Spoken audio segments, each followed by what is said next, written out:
imagine falling almost 2 miles out of the air into the Peruvian Amazon after the deadliest lightning strike disaster in airline history. This is what happened to 17-year-old Julianne Kopke. This is her story. That's next.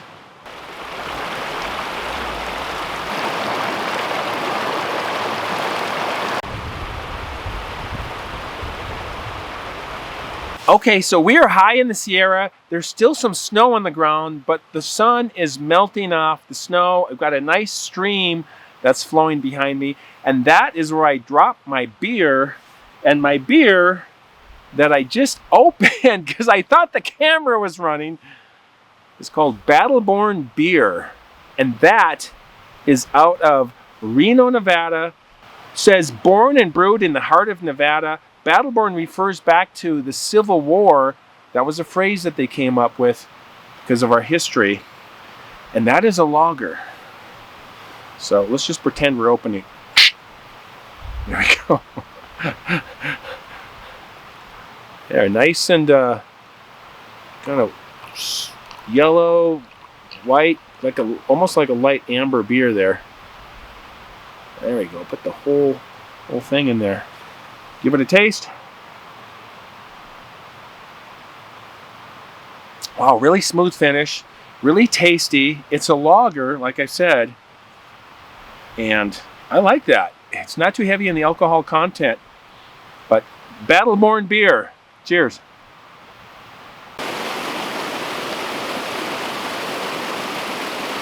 Julianne was born in Lima, Peru, to her parents, Hans and Maria Kopke, of German descent, and they were both biologists, and they had set up a research station in the Peruvian Amazon jungle,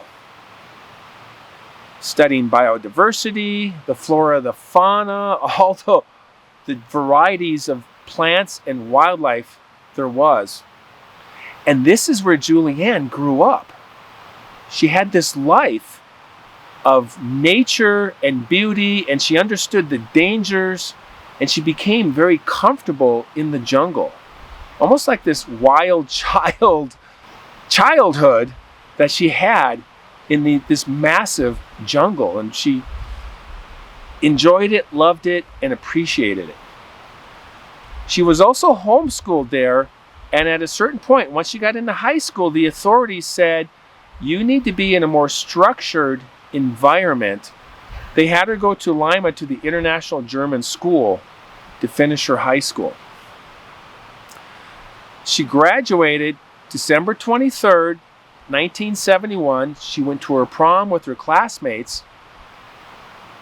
Because they wanted to see their father, who was at the research station in the jungle, so her mom, Maria, scheduled a flight to go see her father at Christmas. They really wanted to see him at Christmas. And they were having a hard time getting a flight, and they finally booked one with an airline called Lanza. And Hans heard about this and said, please don't come. I don't trust that airline.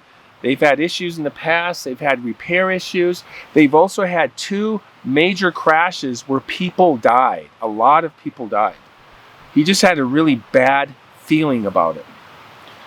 They were insistent, and they said, no, we really want to come. It'll be okay. They booked 2 seats on Lanza, flight 508, and it was the only flight heading out that night. They got on the plane, and they're heading towards the Andes. Very high mountains, 18, 19, 20,000 foot peaks in the Andes.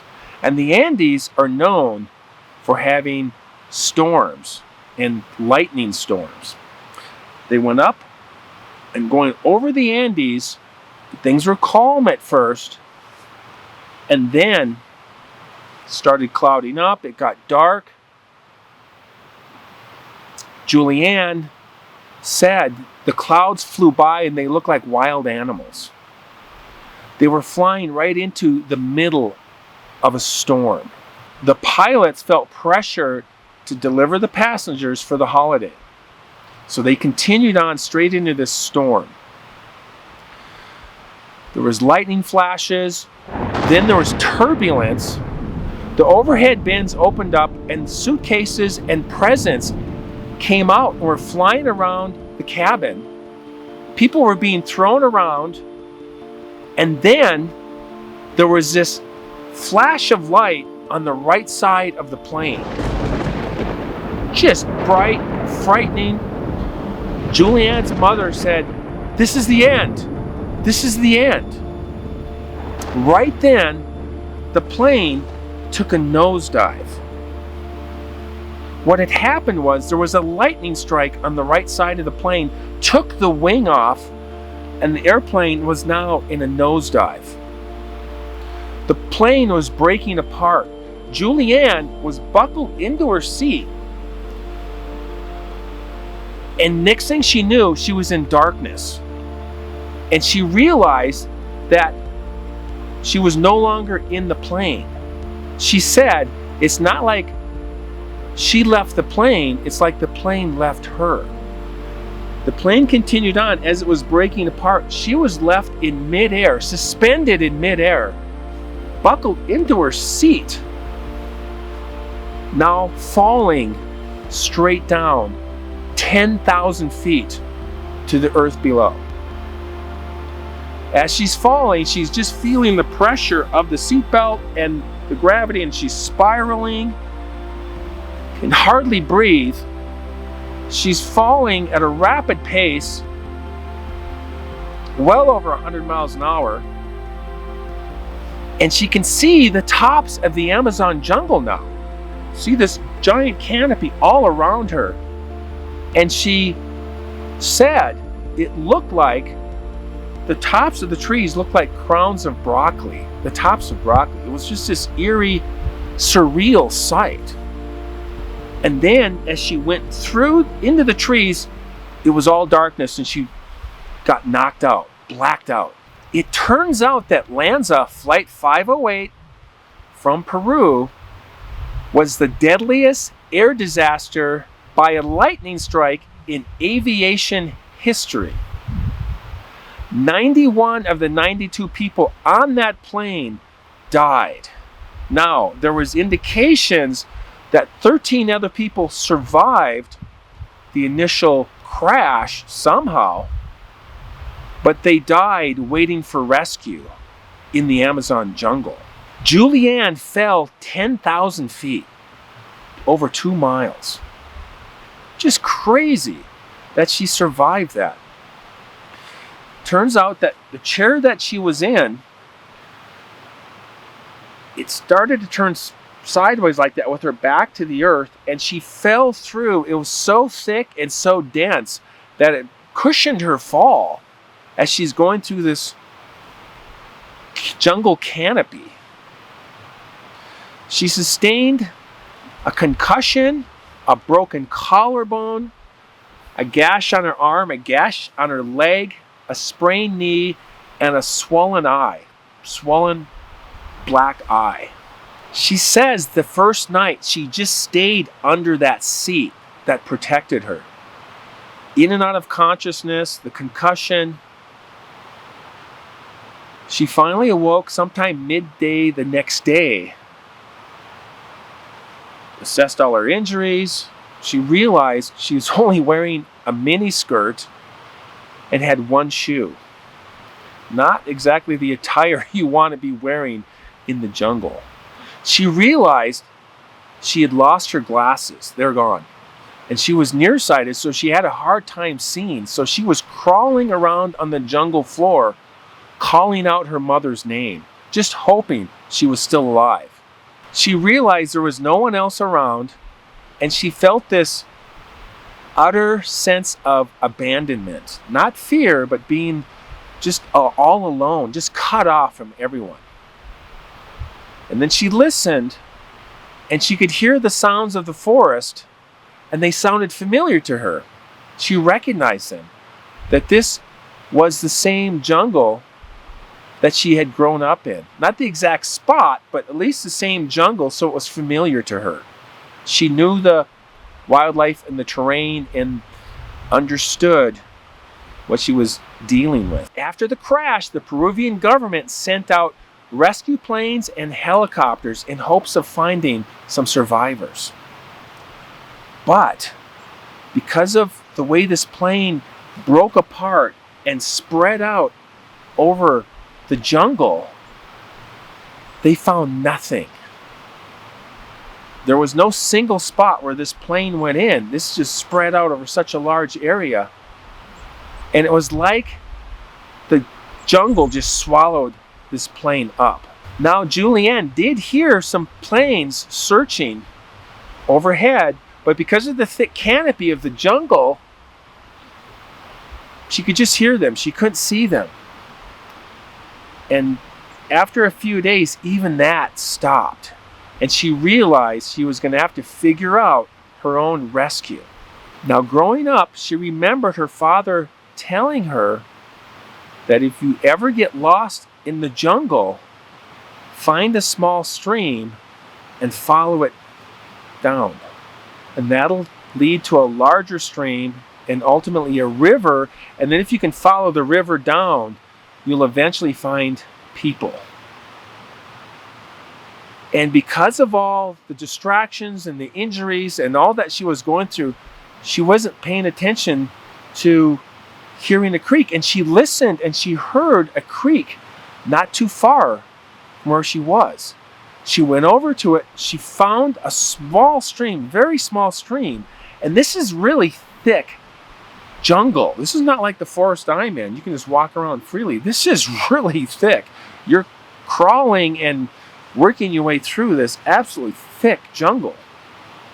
But she found this stream and she was able to get in it and follow it down to a somewhat larger stream. She followed the stream for 4 days. No food. She was able to drink some of the water from the jungle. And she came upon remnants of the crash. And this is really gruesome. It turned out what she was looking at was a seat from the plane. And this seat had 3 bodies attached to it, seat belted in. But when this thing landed, it came in upside down and they head planted into the dirt. But the impact was so powerful, it buried them about 3 feet into the ground. And all Julianne could see was the lower half of these bodies sticking out of the ground with this chair like this, and these 3 sets of legs sticking up like this in the ground. Just gruesome. One of them appeared to be a woman, and so she took a tree branch and lifted up the foot, and she saw that there was toenail polish on her feet. And she knew her mom never wore toenail polish, so it wasn't her. Because the passengers were heading home for the holidays, the suitcases opened up midair and all this debris came out of the plane. And Julianne looks up and she sees in the trees Christmas presents, wrapping, and luggage up in the trees. It's almost like someone decorated the trees. It's this very surreal sight to see dead bodies in the jungle and then this Christmas display. Julianne continues to follow this stream and she eventually finds the larger river. But she knows she can't walk along the shore of the river. It's just too thick. The jungle comes right up to the river. So she knew she had to wade, drift, and swim to get down this river to find a village and any hope of survival. She jumps in, and she starts wading and swimming, repeating this process, taking breaks on sandbars. And she said the entire length of this river were caiman crocodiles. in groups of 2 or 3, sometimes even more. They would sit up in the shallows, and as she would drift by, keeping her head above water, just drifting, swimming, she would hear this loud splashing, and these crocodiles would dive under the water and they would swim underneath her. She could see them swimming underneath her. And she learned that they were not as aggressive as other crocodiles, and it was her only hope to survive was to continue on this river. Just crazy, Cayman crocodiles. But the real danger, she said, was when she was walking in the shallows along the river near the tree line, was stingrays. So she would walk knee deep, shin deep with a large stick, and she would poke the mud in hopes of kicking up the stingrays, and they would take off. Otherwise, they could kill her if they got their barbs into her. She continued this process, working her way down the river. At night, she would go onto a sandbar and then step into the jungle, lean up against a tree, a large tree, cover herself with leaves, and try to get some rest. But because the mosquitoes were so thick, they would bite her all night, and then if it was raining, it felt the stinging cold of the rain because it was at night. Just really extremely challenging to survive this, but she knew she had to continue on and continue to float down this river and work her way down before she ran out of time and died. She did this for 10 days, floating down this river, and she said after so many days she was just in a trance, just floating in this water, hearing the crocodiles splashing, going around these curves, just this surreal trance. And she's got a concussion, she hasn't eaten in several days, she's exhausted, and eventually she ends up on a sandbar, and she's sitting there just half out of it, and she sees a boat just sitting there on the other side of the sandbar. And thinking it's a hallucination, not really sure what she's looking at, she crawls over to it, because that's all the strength she has, and she touches it. And she realizes it's real. And she's thinking there's got to be some people around. And she looks over to her right, and she sees in the forest there's this path heading into the forest. And she's thinking maybe there's a camp or something. She takes all of the energy she has to crawl up this trail, and she finds a hut. She crawls up to this hut, goes inside, and spends the night. Wakes up the next day, and she realizes she needs to eat something, otherwise she's not going to make it. She's going to die. She looks around the hut, doesn't find anything. She hears some frogs outside. She crawls to the door and then goes outside. And she sees what they call a poison arrow frog. It's named after the indigenous people would take the poison from this frog and put it on the tips of their arrows. And she tried to catch one, but because she was in a weakened state, she couldn't catch one. And she later learned and realized that had she caught one and ate it, because she was really weak, she probably would have died. That afternoon, 3 men showed up to the hut, and they found her. And she was relieved that there were some people finally, and they assessed her injuries, and they saw that because she had this gash on her arm,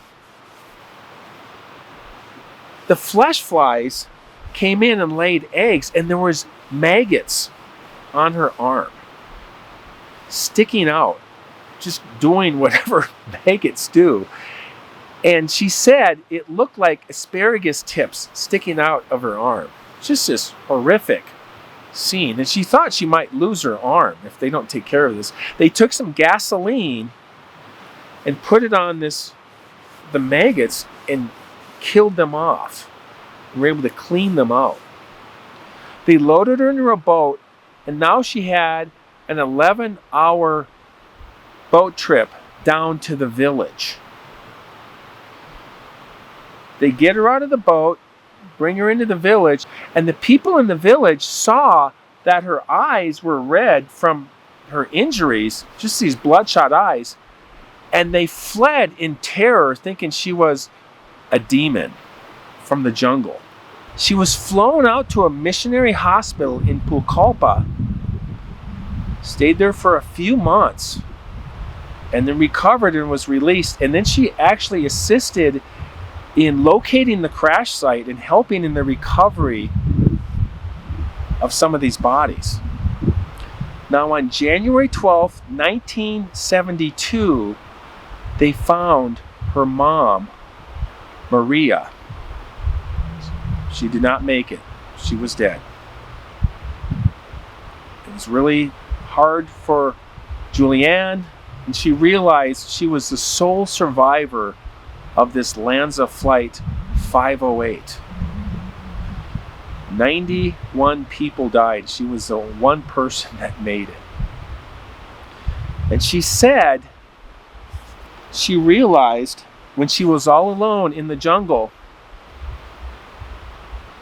and she might not make it, she hadn't done anything with her life. And she was just this terrible feeling of like, my life just got started and now it most likely is going to be over. But after this, she went on to make something of her life. She studied biology at the University of Kiel, got her doctorate. She returned to Peru and researched mammalogy. She married a man named Eric Diller, who was an entomologist.